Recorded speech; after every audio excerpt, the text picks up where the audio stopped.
क्यों करना है? अपने जीवन में भजन का बस एक कारण रखिए कि गुरु की आज्ञा है, इसमें मेरे गुरु की प्रसन्नता है।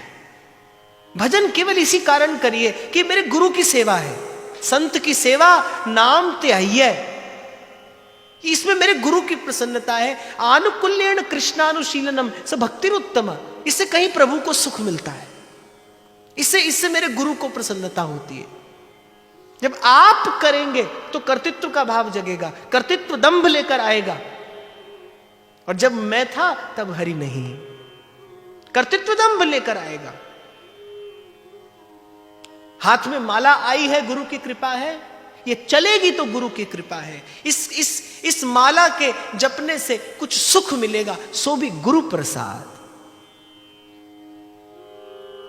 ये भजन की विधि है, कपट तज, निष्कपट होकर भजन करने की यही विधि है बात। और सच्ची बात, ये माला हाथ में आई गुरु की प्रसाद, ये चलेगी तो गुरु की कृपा, और इस माला के चलने से कुछ मिले सो भी गुरु का प्रसाद है।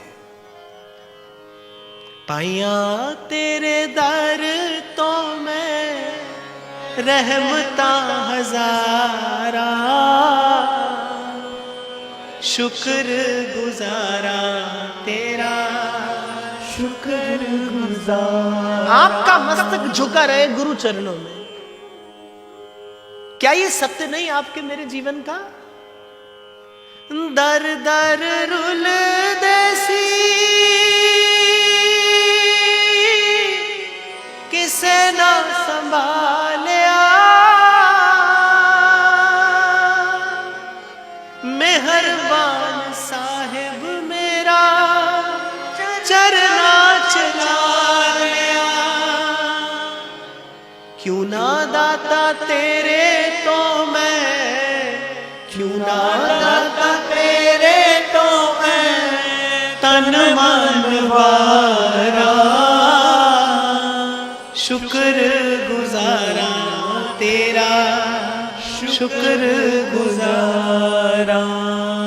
आया तेरे दर तो मैं रहमता हजारा, शुक्र गुजारा तेरा, शुक्र गुजारा। इस समय आपके ही नगर में, आपके ही शहर में कितने लोग संसार के झंझावात में पड़े होंगे, जग के जंजाल में उलझे होंगे। ये आप पर, मुझ पर, ये आप पर, मुझ पर साहिब की मेहरबानी नहीं तो क्या है कि उतनी देर के लिए जग का जंजाल छुड़ाकर अपने चरणों में लाकर बैठा रखा है।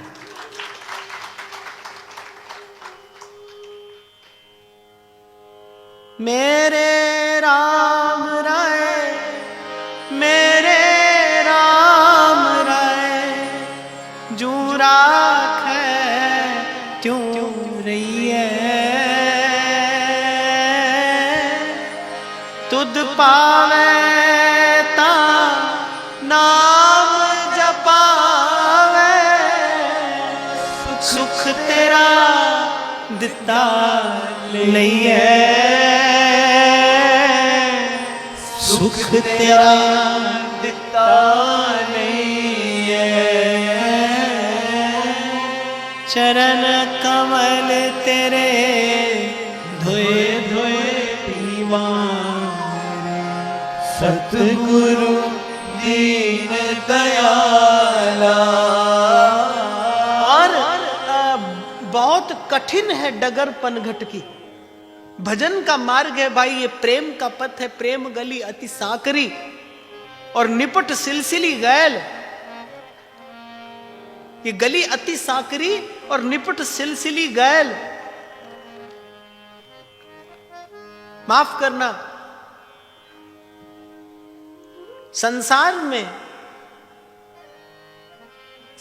में श्रेष्ठ वस्तु को देखने के लिए सर उठाया जाता है आंख खोलकर, और इस प्रेम की डगर पर सर्वोत्तम वस्तु का दर्शन करने के लिए नेत्र मूंद कर सर को झुकाया जाता है। शायर कहता है, दिल के आईने में है तस्वीर यार, कुछ ऐसी ही चाल चलते हैं दीवान गाने इश्क, आंखों को बंद करते हैं दीदार के लिए।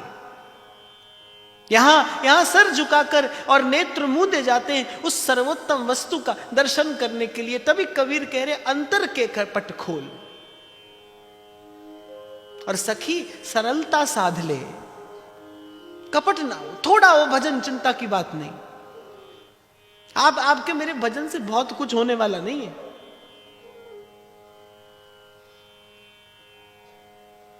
बात तो तभी बनेगी जिस दिन प्रभु की दृष्टि पड़े। आपको और मुझे साधन क्यों करना है?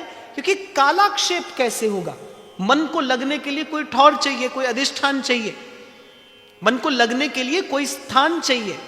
ये विचार न मन में आए कि मेरे भजन से भगवान मिलेंगे। भगवान तो अपनी कृपा से मिलेंगे। तुद पावे ता नाम जपावे, भगवान अपनी कृपा से मिलेंगे। फिर कोई पूछे जब मिलना ही अपनी कृपा से है तो फिर हम भजन क्यों करें? ये एक बड़ा वाजिब सवाल है ये, कि जब भगवान को मिलना ही अपनी कृपा से है फिर हम भजन क्यों करें? हम भजन इसलिए करें क्योंकि मन को लगने के लिए कोई ठौर चाहिए। अगर मन को भजन में नहीं लगाएंगे, अगर मन को साधन में नहीं लगाएंगे तो मन विकार में जाएगा। मन को लगने के लिए कोई ना कोई ठौर ठिकाना चाहिए। मन का अधिष्ठान विचार ही तो है। अगर मन को सेवा सुमिरन सत्संग में नहीं लगाने का प्रयास किया तो मन ले जाएगा विकार में, और फिर पुनरपि जन्मम पुनरपि मरणम और पुनरपि जननी जठरे शयनम।